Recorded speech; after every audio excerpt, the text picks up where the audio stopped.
శుభోదయం. Right. So my dear friends, my dear masters, my dear God's, మరోసారి అందరికీ శుభోదయం. సో ఈరోజు కార్యక్రమాన్ని ఇప్పుడు ప్రారంభించుకుందాం. సో ఇప్పుడు లాస్ట్లో శూన్య ధ్యానం చేయించారా? లాస్ట్లో 10 minutes, సార్. ఆ, అదే ఎవరో మ్యూజిక్ సౌండ్ రావట్లేదని మెసేజ్ ఇచ్చారు, అందుకని డౌట్ వచ్చింది. మేడం ఇప్పుడే జాయిన్ అయినట్టున్నారు సార్. 20 minutes చక్ర హీలింగ్ మెడిటేషన్ చేపించి 10 minutes శూన్యం మెడిటేషన్ చేపించాను సార్. ఓకే. స్టార్టింగ్లో సౌండ్ వచ్చింది కదా, వేరే పూర్తి సౌండ్ రావడం లేదు అని చెప్తున్నారు. మిగతా వాళ్ళు ఎవరైనా కామెంట్ చేయండి, వేరే వాళ్ళు. మ్యూజిక్ వచ్చింది కదా, మ్యూజిక్ తర్వాత లాస్ట్లో 10 మినిట్స్ మాత్రమే శూన్యదానం చేపించాం, అంతే కదా? లక్ష్మీపతి సార్, లక్ష్మీపతి సార్ మాట్లాడండి సార్. వచ్చింది సార్.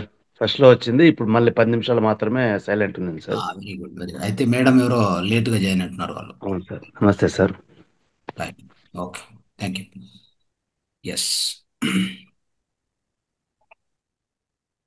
మాస్టర్స్, సో ఈరోజు కార్యక్రమాన్ని మనం ప్రారంభించే ముందు, మన యొక్క సంభాషణ ప్రారంభించే ముందు, మన ప్రియతమ గురువు అయినటువంటి బ్రహ్మర్షి పత్రిజీ గారికి మరియు మన ప్రియతమ గ్రాండ్ మాస్టర్ అంటే మాతార్ బాబాజీ గారికి ప్రత్యేక ఆత్మవందనాలు తెలియజేస్తూ ఈ కార్యక్రమాన్ని ప్రారంభించుకుంటాం.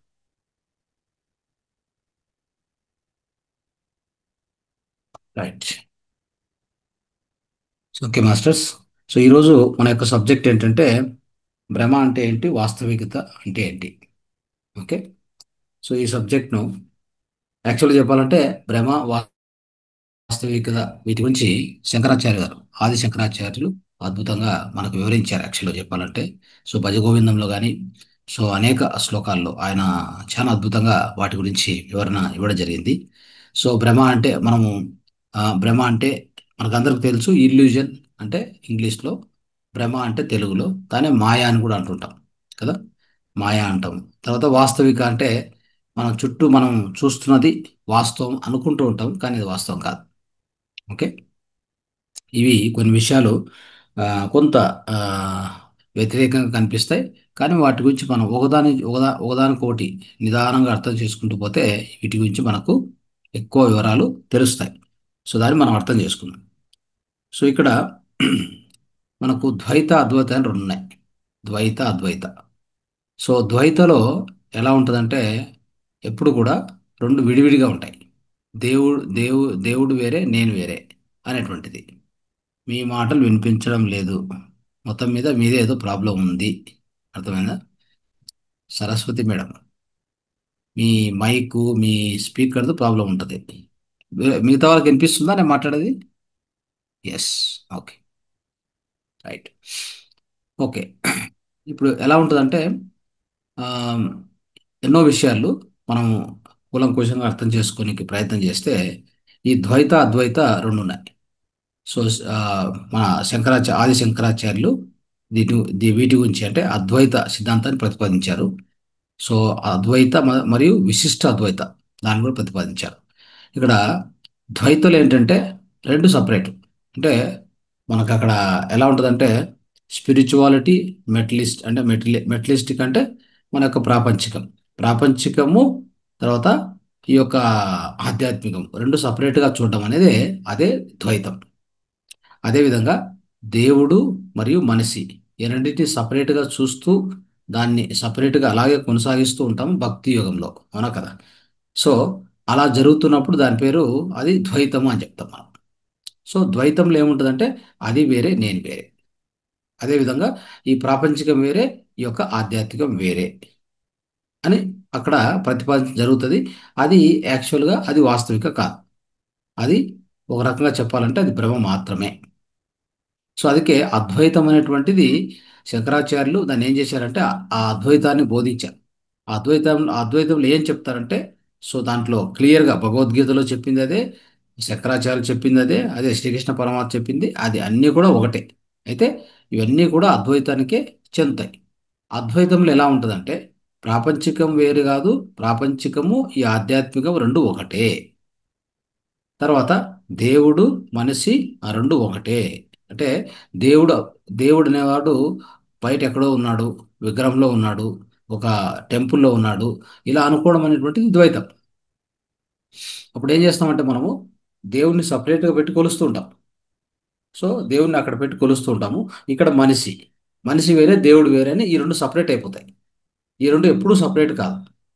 ఎందుకంటే దైవత్వం అనేది ప్రతి ఒక్క చోట నిండి ఉంది. దాన్నే మనం ఏమంటామంటే ప్రజ్ఞానం అంటాం, కాన్షియస్నెస్ అంటాం, అవేర్నెస్ అంటాం. ఓకే, ఇది ఇంగ్లీష్లో పదాలు. అంటే జాగృత స్థితి, అదే దాన్ని చైతన్య స్థితి, చైతన్యము అంటాం. చైతన్యము, ఆ చైతన్యమే భగవంతుడు, ఆ చైతన్యమే ఆత్మతత్వం, ఆ ప్రజ్ఞనే బ్రహ్మ, ఆ బ్రహ్మవే పరబ్రహ్మ. సో అలాంటప్పుడు ఎక్కడ సపరేట్ ఉంది? ఇక్కడ ఎక్కడ విడిగా ఉంది? ఏది విడిగా లేదు. మనం అనుకున్నటువంటి, మనకు చూస్తూ మనం చూస్తున్నది, మనం అనుకుంటున్నది అంతా కూడా భ్రమనే అక్కడ. ఇవన్నీ భ్రమనే మొత్తం కూడా. ఆ భ్రమగా, దాన్ని భ్రమను నిజంగా భావించి, వాస్తవికతగా భావించి మన జీవితాన్ని ముందుకు సాగిస్తున్నాం. ఆ భ్రమలోంచి మనం బయటికి రాలేదంటే వాస్తవికతను మనం గుర్తించడం అవ్వదు, అది సాధ్యం కాదు. సో ఆ విధంగా చూస్తుంటే ఈ జగత్ అంతా కూడా భ్రమ, ఈ జగత్ అంతా కూడా మాయ. జగత్ అంటే జనించేది, నశించేది. జనిస్తుంది, నశిస్తుంది ఒక సమయంలో.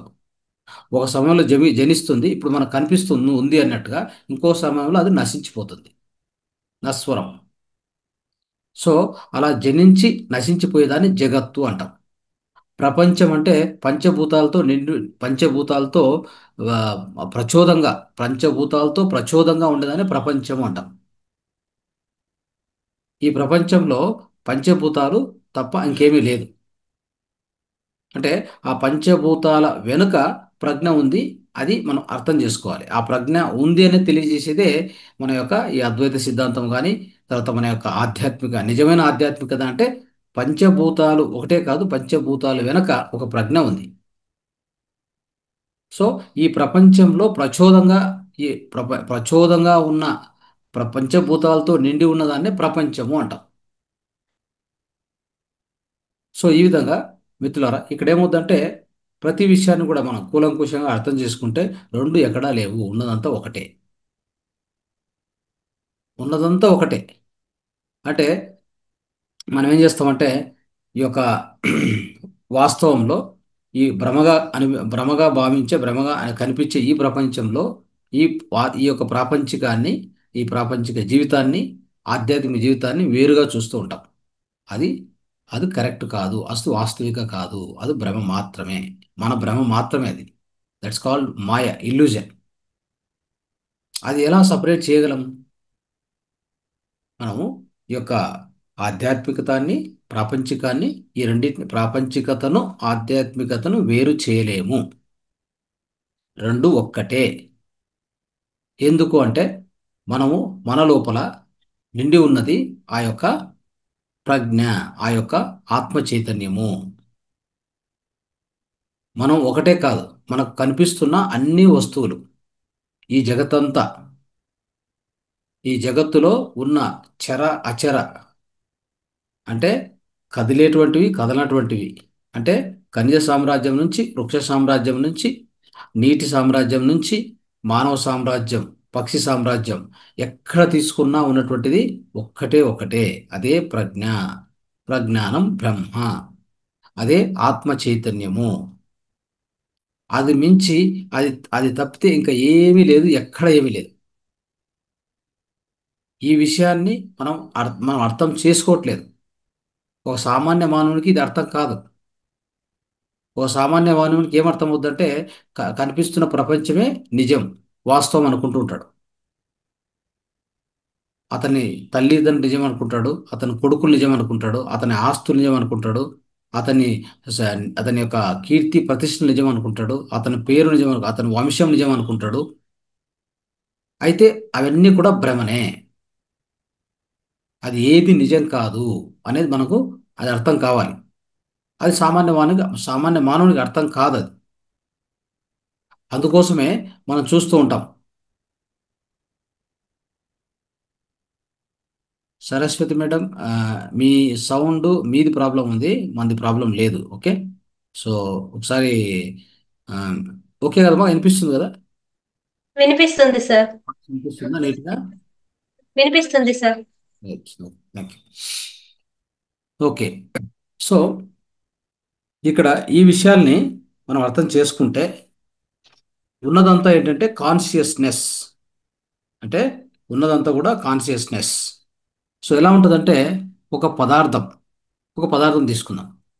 పదార్థం లోపలికి వెళ్తే పదార్థం లోపలికి వెళ్తే బాగా అర్థం చేసుకుంటే పదార్థం లోపల ఏముంది అనేది చూస్తే మనము పదార్థం చూడడానికి గడంగా అంటే ఒక జడంగా కనిపిస్తుంది. ఘన ఘన పదార్థం కనిపిస్తుంది అంతే. దాన్ని ఫస్ట్ ఆత్మ చైతన్యం అనేది మనం అర్థం చేసుకోగలితే అంటే ఈ కాన్షియస్నెస్ అనేది ఏంటి అని అర్థం చేసుకోవడం ప్రయత్నం చేద్దాం. అప్పుడు ఒక పదార్థాన్ని విచ్ఛిన్నం చేస్తూ పోతే చివరికి అంటే విచ్ఛిన్నం చేస్తుంటే చిన్న చిన్న చిన్న చిన్న ముక్కలుగా అలా కట్ చేస్తూ వెళ్తే ఒక శాస్త్రీయపరంగా అర్థం చేసుకొని ప్రయత్నం చేస్తే అది ఏమైంది అంటే ఆ పదార్థాన్ని స్మాల్ అంటే చిన్న చిన్న కణాలుగా విభజించినప్పుడు లోపల చివరిగా మనకు కనిపించేటువంటి ఒక ఆమ్, అణువు పరమాణువు. అంటే అణువు లోపల మళ్ళీ పరమాణువులు. ఈ పరమాణువు లోపలికి పోయినాం అనుకోండి, మళ్ళీ అక్కడ కూడా ఏం కనిపిస్తుంది అంటే మీకు ఆ, ఒక అక్కడ ఒక కేంద్రము, ఆ కేంద్రం చుట్టూ తిరుగుతున్న ఎలక్ట్రాన్స్ చూడండి. ఇంతే, అంటే సూక్ష్మ రూపంలో ఎంత సూక్ష్మ రూపంలో పోతే అంత సూక్ష్మంగా అవుతుంది అది. సో అక్కడ కేంద్రం చుట్టూ ఎలక్ట్రాన్లు తిరుగుతున్నాయి. కేంద్రం లోపల ప్రోటాన్స్ న్యూట్రాన్స్ ఉన్నాయి. ఓకే. సో దాని నుంచి ఇంకా ఇంకా ఇంకా లోపలికి వెళ్తే ఇంకా లోపలికి వెళ్తే సో అక్కడ కనిపించింది శూన్యము. ఈ విషయాన్ని క్వాంటమ్ సైన్స్ అంటే ఈ యొక్క ఇటీవల కాలంలో క్వాంటమ్ ఫిజిక్స్ ఏదైతే ఆ, ప్రాచుర్యం పొందుతుందో, ఈ క్వాంటమ్ ఫిజిక్స్ డెవలప్ అయిందో అక్కడ ఆ శాస్త్రవేత్తలు ఒక శాస్త్రవేత్త చెప్తారు, హన్స్ పీటర్ డ్యూర్ అని చెప్పి. Hans Peter డ్యూర్. ఈ క్వాంటమ్ ఫిజిక్స్ అనేటువంటిది మన వేదాంతం ఏం చెప్పిందో ఆ క్వాంటమ్ ఫిజిక్స్ రెండు ఒక్కటే అనేది కొన్ని వందల సంవత్సరాలు వేల సంవత్సరాల తర్వాత ఇటీవల కాలంలో చెప్పాలంటే ఈ యొక్క మోడర్న్ సైన్స్ అంటే ఆధునిక ఈ భౌతిక శాస్త్రం ఏముందో, మోడర్న్ ఫిజిక్స్ ఏముందో, ఇది గత 200 సంవత్సరాలుగా డెవలప్ అవుతూ వచ్చింది. అంటే అంత ముందు కూడా 1800 సంవత్సరాల నుంచి కానీ సో ఆ ఆ ఆ సమయం నుంచి ఇది వృద్ధి చెందుతూ వచ్చింది. అయితే ఈ యొక్క మోడర్న్ సైన్స్ ఎప్పుడు కూడా రెండింటిని విడదీసి చూస్తుంది. దేన్ని అంటే ఈ యొక్క వాస్తవికతను అంటే ఈ యొక్క ప్రాపంచికతను ఆధ్యాత్మికతను రెండు విడదీసే చూస్తుంది. ఇంకోటి దానికి ఎప్పుడు కూడా ఈ ఆధ్యాత్మికత అంటే ఆ ప్రజ్ఞ అనేటువంటి అంటే ఆ శక్తి అనేది ఎప్పుడు ఇంతవరకు కూడా అర్థం కాలేదు. సో వాళ్ళకి అర్థమైంది ఎంతవరకు అంటే ఒక పరమాణువు లోపల అంటే ఆ పరమాణువు లోపలికి పోతే so atom, molecule, atom. So ఆ ఆటం లోపలికి పోతే అక్కడ దొరికేది ఒక కేంద్రం లోపల ప్రోటాన్స్ న్యూట్రాన్స్, కేంద్రం బయట కక్షలో తిరుగుతున్న ఎలక్ట్రాన్స్. ఇంతవరకే అర్థమైంది.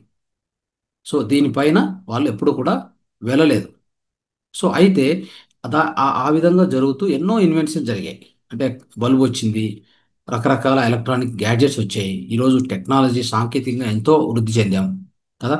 సో ఈ ఇలాంటి సమయాల్లో అక్కడ మళ్ళీ కొంత శాస్త్రవేత్తలు 1900 అనుకుంటా, 1902, సో ఆ ప్రాంతంలో మ్యాక్స్ ప్లాంక్ అనేటువంటి ఒక శాస్త్రవేత్త, భౌతిక శాస్త్రవేత్త, ఆయన ఏం చేశారంటే వేదాలను చదువుతూ అంటే ఆది శంకరాచార్యుల యొక్క ఈ అద్వైత సిద్ధాంతాన్ని అర్థం చేసుకుంటూ వేదాలను భగవద్గీతను వాటిని అన్ని చదువుతూ అక్కడి నుంచి ఆ సారాంశాన్ని తీసుకొని వాళ్ళు ఏం చేశారంటే ఈ యొక్క పదార్థం లోపలికి ఇంకా వెళ్ళారు, ఇంకా లోపలికి వెళ్ళారు.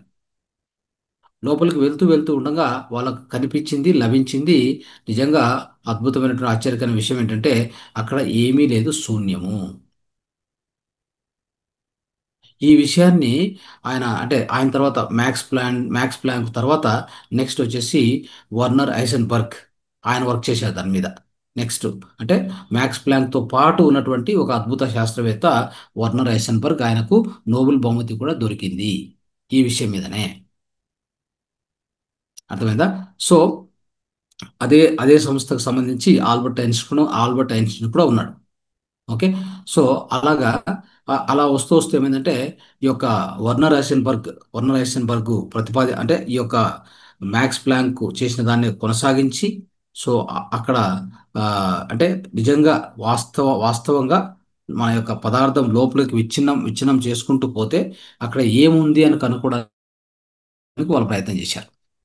సో వర్నర్ ఐసెన్బర్గ్ స్టూడెంట్ అయినటువంటి ఇటీవల కాలంలో వర్నర్ ఐసెన్బర్గ్ 1970 75 ప్రాంతం వరకు ఉన్నారనుకుంటా. సో ఆ తర్వాత ఆయన ఆ, తీరిపోయిన తర్వాత, ఆయన మరణించిన తర్వాత ఆయన యొక్క స్టూడెంట్ అయినటువంటి హన్స్ పీటర్ డ్యూర్, ఆయన ఇటీవల కాలంలో ఆయన అంటే ఆయన యొక్క ఈ యొక్క పరిశోధన ఫలితాలను చెప్పేటప్పుడు ఎలా చెప్పాడంటే, నేను గత 35 సంవత్సరాల నుంచి ఆ పదార్థాన్ని విచ్ఛిన్నం చేస్తూ ఆ పదార్థం లోపల ఏముంది అని కనుక్కోవడానికి నాకు 30 సంవత్సరాలు పట్టింది. ఏం కనుక్కున్నానంటే ఆడ ఏమీ లేదని కనుక్కున్నా అని చెప్పాడు. ఆడ ఉన్నదంతా శూన్యమేని కనుక్కున్నాడు.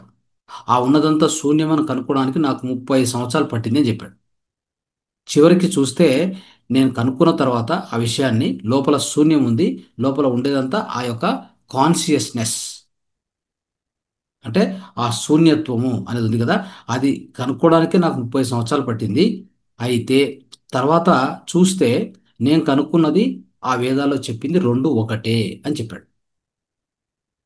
వేదాల్లో ఆది శంకరాచార్యులు వేదాలను అంటే ఒక రకంగా ఫిల్టర్ చేసి ఆ వేదాలను పూర్తిగా ఆ, అధ్యయనం చేసుకొని ఆయన చెప్పిన సారాంశం ఏదైతే ఉందో, వేదాల సారాంశం ఏముందో, ఉన్నదంతా బ్రహ్మ చైతన్యమే, ఉన్నదంతా ఆత్మ పదార్థమే, ఉన్నదంతా బ్రహ్మ పదార్థమే, ఆత్మ పదార్థమే, హం బ్రహ్మాస్మి అనేటువంటిది ఏదైతే చెప్పారో అదే, అది నేను కనుక్కున్న రెండు ఒకటే అని చెప్పి ఆయన చెప్పారు లాస్ట్. నేను ఈ స్టడీ చేసేటప్పుడు నాకు అనిపించింది, పూర్తి నేను వేదాలు చదువుతున్నాను అనిపించింది అని చెప్పాడు. ఈ స్టడీ చేసేటప్పుడు నేను పూర్తిగా వేదాలనే పఠిస్తున్నానా అనేటువంటి ఆ విధంగా నాకు ఆ భావన కలిగింది అని చెప్పారు ఆయన. సో దీన్ని బట్టి మిత్రులారా మీరు అర్థం చేసుకోవాలి, మనమందరం అర్థం చేసుకోవాల్సింది ఏంటంటే, ఈ యొక్క సాంకేతిక సాంకేతిక ప్రపంచంలో ఈ సాంకేతిక విజ్ఞానం ఎంత పరిణితి చెందినా కూడా చివరికి ఉన్నటువంటి ఆ రియాలిటీ ఏంటి, ఆ వాస్తవికత ఏంటి, ఆ ట్రూత్ ఏంటి, ఆ సత్యం ఏంటి, ఆ నిజం ఏంటి అనేది మనం అర్థం చేసుకుంటే అదే ఆ యొక్క అహం బ్రహ్మాస్మి. అహం బ్రహ్మాస్మి అంటే నేను ఆ ఆత్మ పదార్థనే, తత్వమసి, నువ్వు కూడా ఆత్మ పదార్థనే, తత్ సత్, అది కూడా ఆత్మ పదార్థనే, సర్వం కలిధ్వం బ్రహ్మం అంటే ఈ జగత్తంతా ఉన్నదంతా కూడా ఆ బ్రహ్మ పదార్థమే. సో ఈ విధంగా మనం అర్థం చేసుకోవాలి అన్ని విషయాలు కూడా.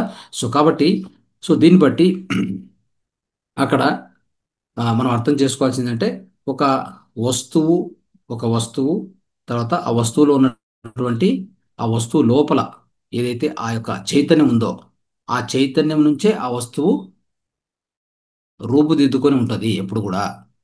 అంటే కనిపించడానికి ఘన పదార్థం కనిపిస్తుంది అంతే. మనం లోపలికి వెళ్ళే కొద్దీ అక్కడ పదార్థం ఉండదు. There is no matter, only energy, only consciousness. So అందుకే ఎప్పుడు కూడా మనం గుర్తుపెట్టుకోవాలి, మైండ్ టు మ్యాటర్ అంటే మైండ్ టు మ్యాటర్. మైండ్ అంటే ఏంటి అక్కడ? మైండ్ అంటే మరియు కాన్షియస్నెస్. కాన్షియస్నెస్ ఏంటేంటి? ప్రజ్ఞ. ఆ ప్రజ్ఞ అనేటువంటిది ఈ యొక్క బ్రహ్మాండంలో ప్రజ్ఞ ప్రజ్ఞవే బ్రహ్మ. అంటే ప్రజ్ఞానం బ్రహ్మ. ప్రజ్ఞానం అంటే అదేదో కాదు, ప్రజ్ఞానం అంటే ఆ బ్రహ్మనే. ఆ బ్రహ్మ ఏంటంటే ఆత్మవే ఆ బ్రహ్మ, బ్రహ్మవే పరబ్రహ్మ. అంటే ఇక్కడ అర్థం చేసుకోవాల్సిందంటే ఇవన్నీ ఒకటే. మనం అనుకున్నట్టుగా సో దేవుడు ఎక్కడో సపరేట్ లేడు, అర్థమైందా? మానవుడు సపరేట్ కాదు, ఈ పదార్థాలు సపరేట్ కాదు, ఈ యొక్క విశ్వం సపరేట్ కాదు, అన్నీ కూడా ఒకటే. అయితే ఇవి కొన్ని రోజులు ఉంటాయి, తర్వాత కొన్ని రోజుల తర్వాత మాయమవుతాయి. పదార్థం ఎప్పుడు కూడా అంతే, పదార్థం ఎప్పుడు కూడా ఏముంటుంది? సో అది చెప్తాం కదా, energy cannot be destroyed, it can be transform from one form to other form. శక్తి అనేటువంటిది ఏమవుతుంది? శక్తి అనేటువంటిది ఒక రూపం నుంచి ఇంకో రూపం పోతుందే కానీ అది నాశనం కాదు. సో ఉదాహరణకి ఒక దేహం చనిపోయింది అనుకుందాం. ఒక దేహం ఏదైనా ఒక జీవి చనిపోయింది అనుకుందాం. జీవి నశించినప్పుడు ఏమవుతుంది చెప్పండి? అది జీవి నశించడం అంటే దాంట్లో ఉన్న ప్రజ్ఞానం, అంటే దాంట్లో ఉన్నటువంటి కాన్షియస్నెస్, దాంట్లో ఉన్నటువంటి ఆత్మ పదార్థం అది బయటికి వెళ్ళింది కదా. బయటికి వెళ్ళినప్పుడు అక్కడ మిగిలేది ఏంటంటే ఈ పాంచభౌతిక శరీరం, శిథిలమైనటువంటి ఈ శరీరం. ఎప్పుడైతే శిథిలం అవుతూ వస్తుందో మనం గమనించవచ్చు. శిథిలం అవుతున్నప్పుడు చూస్తూ ఉంటే మనలో ఉన్న బ్యాక్టీరియా మనలో ఉన్న బ్యాక్టీరియానే మనల్ని శిథిలం చేసుకుంటూ వెళ్తుంది. అది ఏదో వేరే బయట నుంచి వచ్చి ఏది శిథిలం చేయదు మిత్రులారా. ఒక దేహం చనిపోయిందంటే అది ఏదైనా కావచ్చు, ఏ జీవి అయినా కావచ్చు, దాని లోపల ఉన్న బ్యాక్టీరియానే దాన్ని శిథిలం చేస్తూ పోతుంది. అంటే ఈ యొక్క శిథిలమైనటువంటి శరీరంలో కూడా ప్రాణశక్తి ఉంది అని చెప్పుకోవాలి మనం. మనం అనుకున్నట్టుగా ఈ యొక్క ఆత్మ ఆ యొక్క ఆత్మ చైతన్యం బయటికి వెళ్ళినాక కూడా ఆ యొక్క శిథిలమైన శరీరంలో కూడా అక్కడ కూడా ప్రాణశక్తి ఉంది. అక్కడ కూడా అక్కడ కూడా శక్తి ఉంది. అది ఎలా అంటే ఈ యొక్క దేహాన్ని మన్నుగా దాన్ని పరివర్తన చెందిస్తుంది. అంతవరకు దేహం. ఇప్పుడు అది పంచభూతాల్లో మిళితం అవుతుంది. అది ఎక్కడికో పోలా, అది ఎక్కడికో మాయమైపోలా, అది ఇంకొక శక్తి, ఇంకొక రూపంలో అది మారుతుంది. సో ఈ విధంగా అర్థం చేసుకుంటే ఈ జగత్తులో చర అచర, అంటే ఖనిజ ప్రపంచం నుంచి మానవుని వరకు కూడా, మానవుడు ఉన్నత జీవి, ఉన్నత ఆత్మ. మానవుడి నుంచి నెక్స్ట్ ముందు ప్రమోషన్ ఏది అంటే ఆ మానవుడి నుంచి మాధవుడు మాత్రమే, ఇంక మధ్యలో స్టేజ్ ఏది లేదు. సామాన్య మానవుడు, ఉన్నత మానవుడు, అంటే సామాన్య మానవుడు. సామాన్య మానవుడు అంటే తనను తాను తెలుసుకున్నటువంటి వాడు సామాన్య మానవుడు. తనను తాను తెలుసుకున్నటువంటి వాడు ఒక యోగి, ఒక ఋషి, ఒక రాజర్షి, ఒక బ్రహ్మర్షి. సో ఎప్పుడైతే తనను తాను తెలుసుకుంటాడో అతను నెక్స్ట్ అతను పొందబోయేటువంటిది ఏంటంటే అదే ఆ దైవత్వము. ఎప్పుడు మనం పూర్తిగా మన గురించి మనకు అర్థమవుతుందో దాన్ని మనం ఏమంటామంటే సమాధి, లేదంటే ఎన్లైటన్మెంట్, అంటే ఆత్మ సాక్షాత్కారం పొందడము. సో ఒక్కసారి ఆత్మ సాక్షాత్కారం పొందిన తర్వాత అక్కడ మనకు ఎలాంటి ప్రత్యేక గుర్తింపు ఉండదు. మనం ఏమవుతామంటే మనము ఆ యొక్క ఆ ఆ యొక్క అనంత సాగరంలో, అంటే అనంత సాగరం అంటే సాగరం లాంటి అనంతమైనటువంటి ఆ యొక్క ఆత్మ, ఆ చెప్పాలంటే పూర్ణ చైతన్యంలో మనము మిళితం అవుతాము. మనకు ఎలాంటి గుర్తింపు ప్రత్యేకంగా ఉండదు. మనము ఆ యొక్క బ్రహ్మ పదార్థము, మనము ఆ యొక్క పూర్ణ చైతన్యం రెండు ఒకటే. ఒకటే అనేటువంటి స్థితి రావడమే దాన్ని మనము ఎన్లైటన్మెంట్ అనేది. ఎన్లైట్మెంట్ అంటే మనం అనుకున్నట్టుగా నేను గొప్ప యోగి అయిపోయాను, నేను గొప్ప గుర్తింపు పొందాను కాదు. నువ్వు ఏమీ కాదు, నువ్వు ఆ పూర్ణ చైతన్యంలో భాగము అని తెలుసుకోవడమే ఎన్లైటన్మెంట్. చాలా మంది ఏమనుకుంటారంటే ఒక గొప్ప యోగి అయితే ఆయనకు అన్ని శక్తులు ఉంటాయి, తర్వాత ఆయన అందరికంటే గొప్పవాడు, ఆ, ఒక ఆ భగవత్ స్వరూపము అని అనుకుంటూ ఉంటాం అంతే. ఇవన్నీ అనుకోవడానికి మాత్రమే. ఆడ ఉన్నటువంటి నిజతత్వం, వాస్తవికత ఏమిటి అంటే ఇతనికి ఎలాంటి ఐడెంటిటీ లేదు. ఇతను జీరోనే హీరో. అర్థమైందా? సో ఆ జీరో తత్వం, ఆ శూన్యత్వం పొందడమే మన యొక్క ఆధ్యాత్మికత. ఈ యొక్క మన యొక్క నిజమైనటువంటి మన లక్ష్యం ఏంటంటే జీవిత ఉద్దేశం, జీవిత లక్ష్యం అని మనం తెలుసుకోవాలనుకుంటే ఎన్ని జీవితాలు మనం గడిపినా కానీ జీవితంలో ఒక చిట్ట చివరి లక్ష్యం ఏంటంటే ఆ శూన్యత్వాన్ని పొందడమే, నేను శూన్యం అని తెలుసుకోవడమే. మీరు ఎన్నైనా సాధించవచ్చు కాక, అంటే ఈ ప్రాపంచికంలో మీ యొక్క పరపతి, మీ కీర్తి ప్రతిష్టలు ఏవైనా కావచ్చు, లేదా ఆధ్యాత్మికంలో మీరు ఒక గొప్ప గురువు కావచ్చు. మంచి అంటే ఎన్నో పద్యాలను కానీ ఎన్నో ఆ, అంటే ఈ యొక్క గ్రంథాలను కానీ చదివి వాటిని వల్లవేయడం ఏమైనా ఏమైనా చేయొచ్చు. ఏ ఏ స్థితికైనా మీరు పోవచ్చు. కానీ కొన అంటే చిట్ట చివరి స్థితి మనం తెలుసుకోవాల్సిందంటే చిట్ట చివరి ఆ యొక్క మోక్షం అనుకుంటే ఆ చిట్ట చివరి జీవిత లక్ష్యం అనుకుంటే అదే శూన్యత్వంలో మనం ఏకత్వం కావడము. ఆ శూన్యత్వంతో ఏకత్వం కావడమే మన యొక్క ఈ జీవితం యొక్క చిట్ట చివరి లక్ష్యము. అది ఈ జన్మ కావచ్చు, నెక్స్ట్ జన్మ కావచ్చు, ఇంకో 100 జన్మలు కావచ్చు. మనం ఏ విధంగా అయితే ఒక పూర్ణ చైతన్యం నుంచి మనం విడిపడి ఆ పూర్ణ చైతన్యం నుంచి ఒక అంశాత్మగా బయలుదేరి ఎన్నో పాఠాలు నేర్చుకొని ఎన్నో జన్మలు, ఎన్నో యోనిల నుంచి ఉద్భవించి ఎన్నో మాతృ గర్భం నుంచి బయటకు వచ్చి ఎన్నోసార్లు పదే పదే పదే ఈ భూమి మీదకి వచ్చి మనం చివరగా ఏమవుతామంటే మనం చివరగా తెలుసుకునేది ఏంటంటే నేను ఏమీ లేదు, నేను శూన్యం అని తెలుసుకునే వరకు నీ యొక్క ప్రయాణం కొనసాగుతుంది. ఈ మధ్యలో ఉన్నవన్నీ కూడా ఏంటంటే మజిలీలు, ఇవన్నీ కూడా నాటకాలు. ఎన్నో జన్మల్లో ఎన్నో నాటకాలు మనం వేయడం జరుగుతుంది. అవన్నీ కూడా భ్రమనే, అవన్నీ కూడా మాయనే, అవన్నీ కూడా నశించిపోయేటివే, పాత్రలన్నీ నశించిపోయేటివే. ఇప్పుడు నువ్వు ఉంటున్నటువంటి నీ యొక్క ఇల్లు కావచ్చు, నీ కుటుంబం కావచ్చు, నీ చుట్టూ ఉన్నటువంటి బంధుమిత్రులు కావచ్చు, నీ యొక్క కీర్తి ప్రతిష్టలు కావచ్చు, అన్నీ కూడా భ్రమనే. ఒకరోజు కాలగర్భంలో కలిసిపోతాయి. ఒక మృత్యు అనేది వచ్చిందంటే ఆ మృత్యు వీచికతో అన్నీ ఒక్కసారిగా శూన్యమవుతాయి. దేనికి వాల్యూ లేదు. సో ఈ విధంగా అర్థం చేసుకున్నప్పుడు మనం ఏం చేయాలంటే మన యొక్క ప్రధాన కర్తవ్యం ఏంటంటే ఈ జన్మలో మనకు ఈ ప్రజ్ఞ అనేది అర్థమైంది కాబట్టి ఇప్పటి నుంచి ఆ భ్రమలో మనం బతకకుండా ఆ భ్రమ ఏంటి, వాస్తవికత ఏంటి అనేది అర్థం చేసుకొని మన జీవితాన్ని కొనసాగించాలి. మనం ఎన్నో విషయాల్లో బాగా అర్థం చేసుకోండి. మనం ఎన్నో విషయాల్లో ఏం చేస్తుంటామంటే నేను చేస్తున్నాను, ఇది నాది, ఇది నా వాళ్ళు, ఇది నా ఆస్తి, ఇది నా కుటుంబము, ఇది నా ఊరు. సో ఇలాంటి భ్రమలో మనం బతుకుతూ ఉంటాం మిత్రులారా. చెప్పాలంటే ఆధ్యాత్మికతలో ఉన్నటువంటి వాళ్ళు కూడా చాలామంది ఈ విధంగా ఇప్పటికీ కూడా ఇదే భ్రమలో బతుకుతూ ఉన్నారు. ఆయన గురువు కావచ్చు, ఒక పండితుడు కావచ్చు, ఒక వేదాంతి కావచ్చు, ఎవరైనా కావచ్చు. వాళ్ళందరూ కూడా ఎలా ఉంటారంటే ఇప్పటికి కూడా మీరు బాగా గమనిస్తే నేను చెప్తున్నాను, నేను భగవద్గీత చెప్తున్నాను, నేను ఇన్ని నేర్చుకున్నాను, ఇన్ని గ్రంథాలు చదివాను, ఇంత గొప్ప పండితునయ్యాను. ఇదే వాళ్ళు అంటే నేను అంటే ఈ దేహం గురించే మాట్లాడుతున్నాడు. ఆ చైతన్య తత్వంతో అతను మాట్లాడడం లేదు అని మనం అర్థం చేసుకోవాలి. సో ఎవరైతే ఆ చైతన్యంతో నిండి ఉంటారో ఇది నేను చేయటం లేదు, నా ద్వారా చేయబడుతుంది అని అనడం సత్యము. నీ ద్వారా చేపించబడుతుంది. ఈ యొక్క విశ్వము, ఈ విశ్వ రచనలు ఎలా ఉంటుందంటే ఏది కూడా ఒకరికి పూర్తిగా ఇవ్వడం జరగదు.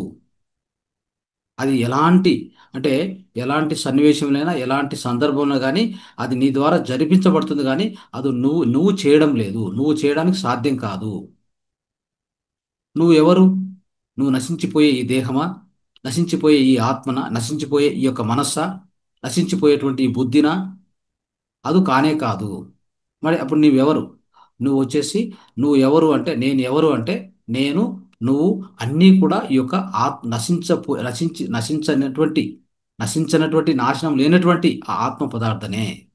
ఆత్మ పదార్థ అయినప్పుడు నువ్వు చేస్తున్నవన్నీ కూడా ఆ యొక్క బ్రహ్మాండంలో నుంచి ఆ యొక్క పరమాత్ముడు చేపించేటువంటి లీలలు మాత్రమే. నేను ఇప్పుడు ఇక్కడ చెప్తున్నాను, నేను టీచ్ చేస్తున్నానంటే నేను గొప్ప కాదు.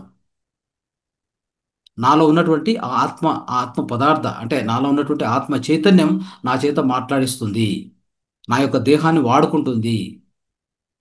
అంతేగాని నేను చేస్తున్నాను, నేను మాట్లాడుతున్నాను, నేను ఈ వేదికను కండక్ట్ చేస్తున్నాను, మాతా ఫౌండేషన్ రన్ చేస్తున్నానంటే అది భ్రమ మాత్రమే, వాస్తవిక కానే కాదు. ఈ జన్మలో ఈ విధంగా నా ద్వారా ఈ మాతా ఫౌండేషన్ నిర్వహించబడడం జరుగుతుంది. అయితే ఇది నేను చేయట్లేదు. నేను అంటే ఈ యొక్క కనిపిస్తున్నటువంటి ఈ యొక్క పాంచభౌతిక శరీర కనపడేటువంటి ఆ మనస్సు, ఈ రెండిటి చేత నడిపించబడడం లేదు. ఈ రెండిటి ద్వారా నడిపించబడుతుంది. అదే వాస్తవిక, అది భ్రమ. ఈ విధంగా అంటే నా శరీరము, నా మనస్సు, నేను ఇది నానిది, సో నా ద్వారా జరిపించబడుతుంటే అది భ్రమ మాత్రమే. సో ఇన్ని విషయాలు ఉన్నాయి మిత్రులారా. ఇవన్నీ విషయాలు ఎంత లోతుగా మనం అర్థం చేసుకుంటే అంత మంచిది. లోతుగా అర్థం చేసుకోకపోతే పదే పదే మనం ఈ యొక్క రొచ్చులో అంటే పదే పదే మనము ఈ గుంతలో పడుతూనే ఉంటాం. అదేంటంటే అదే భ్రమ, అదే మాయ. మాయ అనేటువంటి ఊబిలో కూరుకొని పోతూ ఉంటాం. ఆ మాయలో కూరుకొని ఆ మాయలోంచి బయటికి రావడానికి మనకు మార్గాలు లేక ఈ యొక్క మానవుడు కొట్టుమిట్టాడుతున్నాడు ఈ ప్రపంచంలో. సో ఆ ఆధ్యాత్మికతను అర్థం చేసుకోలేక అతను ఉన్నటువంటిది, అతని శరీరమే ఒక ఆధ్యాత్మికత, అతని జీవితమే ఒక ఆధ్యాత్మికత అని అతనికి అర్థం కావట్లేదు. అతని లోపల ఉన్నది ఆత్మ చైతన్యం. అతను కుంటివాడైనా, గుడ్డివాడైనా, పాపిస్ట్ అయినా, ఒక క్రిమినల్ అయినా, ఇంకొకరైనా, ఒక గొప్పవాడైనా, ఒక వేదాంతి అయినా, ఒక పండితుడైనా, ఒక యోగి అయినా, ఒక జీవి అయినా, ప్రతి ఒక్కరిలో ఉన్నటువంటిది ఆత్మ చైతన్యమే. అతని మనస్సు వలన అతను వివేదిస్తున్నాడు. ప్రతిదీ కూడా అంతే. ప్రతిదీ కూడా ఒక ఒక ఒక మనిషికి ఇంకో మనిషికి తేడా ఏంటి అని చూస్తే ఆత్మ చైతన్యంలో ఎలాంటి తేడా లేదు. ఉన్నదంతా మనస్సు యొక్క విభేదము. అంటే మనస్సు అతను అంటే ఒక మనిషిలో ఇంకో మనసు ఉన్నటువంటి ఆ మనస్సు అనేటువంటిది ఉంది కదా, ఆ మనస్సు యొక్క స్థితిని బట్టి వేరే వేరేగా వ్యవహరించడం జరుగుతుంది తప్ప ఆ లోపల ఉన్న ఆత్మ చైతన్యం ఎట్టి పరిస్థితుల్లో వేరే కాదు. ఇది అర్థం చేసుకున్న రోజు ఇది అర్థం చేసుకున్న రోజు అంటే సర్వం కలిద్వం బ్రహ్మం అని అర్థం చేసుకున్న రోజు ఈ ప్రపంచంలో అనేక విషయాలకి, అనేక గందరగోళాలకి, అన్నిటికీ కూడా ఒక సమాధానం లభిస్తుంది. ఆ సమాధానం లభించాలంటే మనకు కావాల్సింది వాస్తవికతను అర్థం చేసుకోవాలి. ఈ భ్రమలో బతకడం కాదు.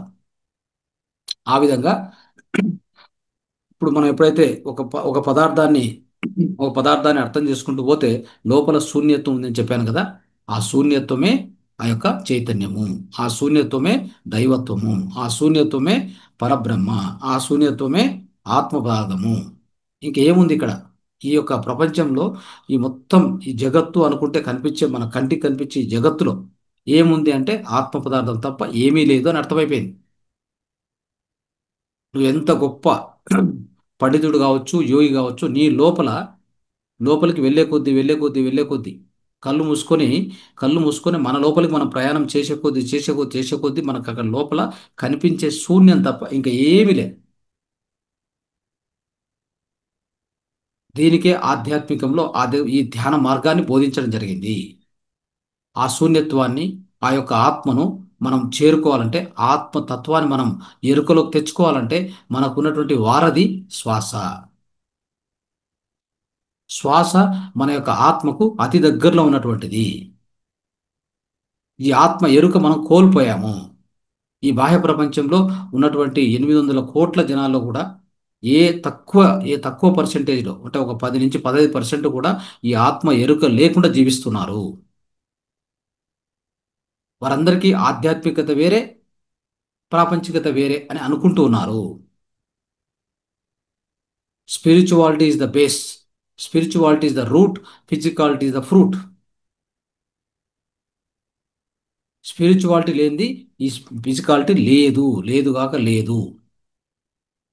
మొదటగా అంటే మొట్టమొదటగా ఉద్భవించింది ఆత్మ పదార్థనే.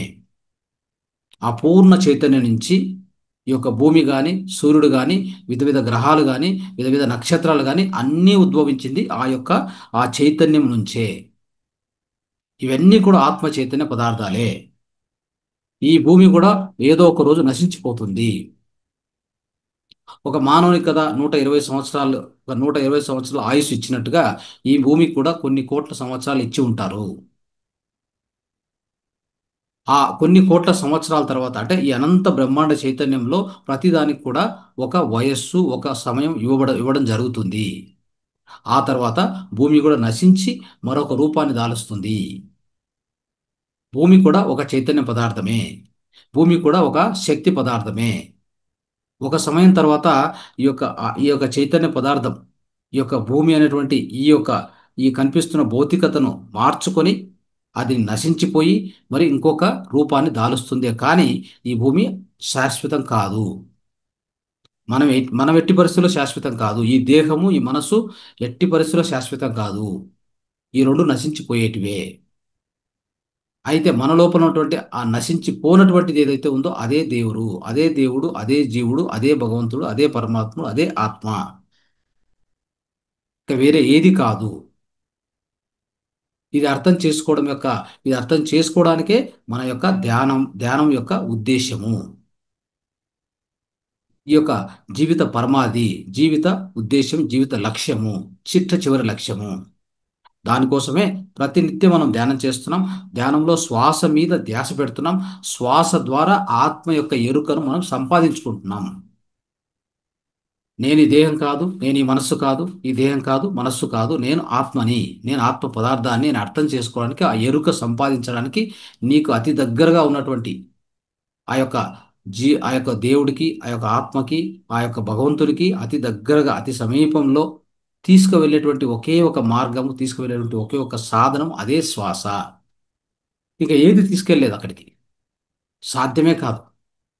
ఒక వస్తువు, ఒక లైటు, ఒక గురువు, ఒక ఒక పుస్తకము, ఉమ్, ఒక పద్యము, లేదంటే ఒక సంగీతము, లేదంటే ఒక విధ క్రియలు, ఏది కూడా నిన్ను ఆ భగవంతుడి సాన్నిధ్యానికి, ఆ సన్నిహితానికి, అంటే ఒక సామీప్యానికి, దాని ఎరుకను మీకు సంపాదించాలన్నా, ఆ ఎరుక ఆ ఎరుక పొందాలన్నా కానీ దేని ద్వారా సాధ్యం కాదు. సాధ్యమైనది ఒక శ్వాస ద్వారానే. అందుకే శ్వాసనే సూక్ష్మాతి సూక్ష్మంగా ఉన్నటువంటి ఆ శ్వాసనే మనకి గురువు. ముక్కులోని గాలి ముక్తికి దారయ్యా అని వేమన చెప్పారు మనకి. అంటే మన ముక్కులో ఈ పోతూ వస్తున్న ఆ యొక్క శ్వాస ఉంది కదా, అది ముక్తికి దారి. అదే మనను ఆత్మ దగ్గరికి చేర్చేటువంటిది. సో ఇన్ని విషయాలు మనం అర్థం చేసుకోవాలి మిత్రులారా. ఈ విధంగా ఈ యొక్క భ్రమ వాస్తవికత అనేటువంటి సబ్జెక్టు ఎలాంటిదంటే, ఇది అత్యున్నత సబ్జెక్టు. దీన్ని అర్థం చేసుకుంటూ పోతే లోతులో పోయే కొద్దీ మనకు ఇన్ని విషయాలు కూడా తెలుస్తూ ఉంటాయి. మనం అనుకున్నట్టుగా ఈ ఈ జగత్తులో, ఈ యొక్క విశ్వంలో కనిపించేటువంటి అనేక లోకాలు ఉన్నాయి. కనిపించేటువంటిది ఈ భౌతిక ప్రపంచము, సూర్యుడు, గ్రహాలు, నక్షత్రాలు, ఇవన్నీ కూడా కంటికి కనిపిస్తున్నాయి. కంటికి కనిపించకుండా కంటికి ఆవల కూడా ఉన్నాయి. అయితే అక్కడ ఉన్నాయి, లేకుండా కాదు. చూడండి, ఉదాహరణకి సూర్యుడు కనిపిస్తాడు, చంద్రుడు కనిపిస్తాడు. మనకు ఒక జూపిటరో, ఒక వీనస్సో, ఒక బృహస్పతి, ఈ గురువు, తర్వాత బుధ గ్రహ, ఇవన్నీ కనిపించవు, కానీ ఉన్నాయి. అవి కూడా ఈ యొక్క ఆత్మ చైతన్య పదార్థంతోనే నిండి ఉన్నాయి. వాటి ద్వారానే ఉద్భవిస్తాయి. సో దీన్ని బట్టి అర్థం చేసుకుంటే ఏంటంటే, ఈ యొక్క భౌతిక ప్రపంచం కంటికి కనిపించినటువంటి భౌతిక ప్రపంచం ఉంది. మళ్ళీ ఇదంతా కూడా ఈ యొక్క ఆత్మ పదార్థం యొక్క సృష్టినే. ఆత్మ పదార్థం నుంచి, ఆ పరమాత్మని చైతన్యం నుంచి ఉద్భవించినటువంటి ఇవన్నీ విషయాలు కూడా. అయితే అదే విధంగా కనిపించని అదృశ్య లోకాలు కూడా ఉన్నాయి. అవే ఆత్మలోకాలు. అంటే ఆత్మలోకాల్లో ఆ ఆత్మలోకాల్లో అనేక తలాలు ఉన్నాయి మనకి. అవన్నీ కూడా ఏంటంటే, అవి కూడా శక్తిమయమే. ఉదాహరణకి మనం ఇక్కడ ఉన్న చోటనే మన చుట్టూ ఎన్నో ఎన్నో రకాల ఈ యొక్క మ్యాగ్నెటిక్ వేవ్స్, అంటే రకరకాల సిగ్నల్స్ ప్రసారం అవుతూ ఉంటాయి. మనం ఉన్న చోటనే ఒక ఒక మొబైల్ వేవ్స్ కావచ్చు, ఈ యొక్క ఎఫ్ఎం కావచ్చు, ఏఎం కావచ్చు, అన్ని రకాల సిగ్నల్స్ మన చుట్టే ఉంటాయి. ఏది కనిపించదు. ఇవన్నీ కూడా రేడియో ఫ్రీక్వెన్సీ మైక్రోవేవ్స్. ఇవేవి కనిపించవు, కానీ ఉన్నాయి. ఎలా ఉన్నాయని తెలుస్తుంది? ఎప్పుడైతే మనం ఆన్ చేస్తామో, ఒక టీవీ ఛానల్ ఆన్ చేసి ఒక సిగ్నల్, ఒక పర్టికులర్ నంబర్, ఒక టీవీ ఛానల్ పెడితే ఆ యొక్క ఫ్రీక్వెన్సీ సెలెక్ట్ అయ్యి ఆ వేవ్స్, ఆ తరంగాలు మాత్రం ప్రవేశించి మన యొక్క స్క్రీన్ మీద మనం దృశ్యాలను చూడగలుగుతాం. ఆ దృశ్యాలు చూస్తాం, శబ్దాలు వింటాం. అంటే అర్థం ఏంటి? మన చుట్టే ఇన్ని ఉన్నాయి కదా, కానీ ఎందుకు తెలియట్లేదు అంటే, ఇవన్నీ కూడా డిఫరెంట్ పౌనఃపున్యాలు కలిగి ఉన్నాయి. ఒకదానికోటి మిక్స్ కావు. అలాగే మన చుట్టూ మనం ఉన్న చోటనే అనేక లోకాలు ఉన్నాయి. ఈ యొక్క స్పేస్, మనం ఏదైతే చెప్పుకుంటామో, మనం ఉన్నటువంటి ఈ స్పేస్లో, ఈ యొక్క స్పేస్లో, ఈ శూన్యంలో అనేక లోకాలు, అనేక తలాలు ఉన్నాయి. ఒక్కొక్క లోకానికి ఒక ఫ్రీక్వెన్సీ ఉంటుంది, దాని వైబ్రేషన్ వేరే. ఇక ఉదాహరణకి ఒక ఉన్నత, అంటే ఒక ఆత్మ అనుకుందాం. ఒక ఆత్మ మన ఇంట్లోంచి మన గోడల నుంచి చొచ్చుకొని పోగలదు, మన దేహం నుంచి కూడా చొచ్చుకొని పోగలదు. ఎట్టి పరిస్థితుల్లో నీకు ఆ శబ్దం కానీ, ఆ వినికిడి కానీ, ఆ దృశ్యం కానీ కనిపించదు, వినిపించదు. అర్థమైందా? సో అది ఎలా సాధ్యం అంటే దానికి ఒక డిఫరెంట్ పౌనఃపున్యం ఉంది. అది కనిపించదు. ఆ పౌనఃపున్యం ఎలాంటిదంటే they are coexisting, they are coexisting at the same place, but they have different frequencies. Different అంటే వివిధ పౌనఃపున్యాలు ఉండడం వలన మనకు కనిపించదు, వినిపించదు, బట్ అక్కడ ఉంది. అలాంటివి మన చుట్టూ, మన చుట్టూ మనం ఉన్న చోటనే ఎన్నో లోకాలు ఉన్నాయి, ఎన్నో ఆత్మలోకాలు ఉన్నాయి మిథులారా. ఆత్మలు ఎప్పుడైతే భూమిని వదులుతాయో, అంటే ఎప్పుడైతే ఆత్మ ఈ భూ ప్రపంచంలో తన యాత్ర ముగించుకొని, తన యాత్ర ముగిసిన తర్వాత అది పోతున్నటువంటి నెక్స్ట్ తలం వచ్చేసి అదే ఆత్మలోకాలు. ఆత్మలోకాలు కూడా ఇక్కడే ఉన్నాయి, ఎక్కడో లేవు. మనం ఎప్పుడు పైకి చూస్తూ ఉంటాం, పైకి చూడాల్సిన అవసరం లే, మనం ఎక్కడున్నామో అక్కడే ఉన్నాయి. అయితే కనిపించవు, వినిపించవు. ఎప్పుడైతే ధ్యానంలో కూర్చొని నీ యొక్క ఫ్రీక్వెన్సీని రైజ్ చేసుకుంటావో, నీ యొక్క వైబ్రేషన్స్ను ఇంక్రీజ్ చేసుకుంటావో, నీ యొక్క సూక్ష్మ శరీరాన్ని రిలీజ్ చేసుకుంటావో, అప్పుడు నీవు ఆత్మతలానికి చేరుకోగలవు. అక్కడ జరుగుతున్న విషయాలు నువ్వు తెలుసుకోగలవు, చూడగలవు, వినగలవు. ఇదే సాధన ప్రక్రియ మనం చేస్తున్న నిత్యము ఆనాపానసతి ధ్యాన ప్రక్రియలో. అంటే ఈ విధంగా మనం ఏం చేస్తామంటే ఎప్పుడైతే మనం ధ్యాన సాధన చేసి ఆ ధ్యాన సాధనలో మనలో ఉన్నటువంటి ఆ యొక్క ఫ్రీక్వెన్సీని, అంటే మనలో ఉన్నటువంటి వైబ్రేషన్స్ని మార్చుకొని మనలో ఉన్న ఈ జడ పదార్థం నుంచి నిదానంగా దేహం నుంచి మనస్సు నుంచి లోపలికి శూన్యానికి మనం ప్రవేశిస్తున్న కొద్దీ మనలో ఉన్నటువంటి ఆ యొక్క సూక్ష్మ శరీరం, అదే సూక్ష్మ శరీరం ఆస్ట్రల్ బాడీ ప్రచోదనమయ్యి శక్తివంతమయ్యి అది తిరుగుతూ నిదానంగా బయటకు వచ్చి ఆ నిదానంగా బయటికి ఎప్పుడైతే వస్తుందో అప్పుడు వాస్తవికత నీకు అర్థమవుతుంది, మనకు అర్థమవుతుంది. ఏంటి వాస్తవికత అంటే నేను దేహం కాదు, నేను మనసు కాదు, నేను వేరే, నేను ఆత్మ పదార్థాన్ని, నశించినటువంటి ఈ ఆత్మ పదార్థాన్ని. అప్పుడు నీకు అర్థమవుతుంది అదే ఆత్మ సాక్షాత్కారం కలగడం అంటే. ఇది వాస్తవిక అంటే. దేహంలో ఉన్నంత వరకు అర్థం కాదు. దేహంలో ఉన్నంత వరకు మనం జీవిస్తున్నది, ఉన్నటువంటిది ఇది భ్రమ మాత్రమే, అది వాస్తవిక కాదు. వాస్తవికత ఈ విధంగా అర్థమవుతుంది మనకి. ఎప్పుడైతే ఆ వాస్తవికత అర్థం చేసుకుంటామో అప్పుడు నేను ఎవరు, నేను ఎక్కడి నుంచి వచ్చాను, నేనేంటి, నా యొక్క జీవిత ఉద్దేశం ఏంటి అనేది మనకు అర్థం అవుతుందో అప్పుడు వాస్తవికతలో మనం ఉన్నట్టుగా. అప్పుడు ఆ యొక్క సూక్ష్మ శరీరము ఇంకొక తలంలో ప్రవేశించి, ఇంకొక ఆత్మ తలంలో, ఆత్మ ప్రపంచంలో ప్రవేశించి ఆత్మలోకాలు కోటాను కోటి లోకాలు ఉన్నాయి మిత్రులారా. కోటాను కోటి లోకాలు ఖచ్చితంగా ఉన్నాయి. ఎందుకంటే కొన్ని ఆత్మలు కొన్ని లోకాల్లో ప్రవేశానికి అర్హత ఉంటుంది. అన్ని ఆత్మలకు అన్ని లోకాలకు ప్రవేశం ఉండదు. ఈ భూమి మీద ఉంటున్నటువంటి జనాభా, ఇంకా వేరే గ్రహాల్లో ఉన్నటువంటి జనులు కావచ్చు, ఇంకా విధ నక్షత్ర మండలాల్లో ఉన్నటువంటి మానవులు కావచ్చు, అక్కడ ఉన్నటువంటి జీవులు కావచ్చు, అన్నీ కూడా వాటి యొక్క పరిణామ క్రమంలో, వాటి యొక్క ఆత్మ పరిణామ క్రమంలో ఎదుగుతూ ఉంటాయి. ఎదుగుతూ ఉన్న కొద్దీ వాటి యొక్క ఆత్మ పరిణామ క్రమం బట్టి, ఆత్మ పరిణతిని బట్టి ఆ యొక్క లోకానికి ప్రవేశం దొరుకుతుంది.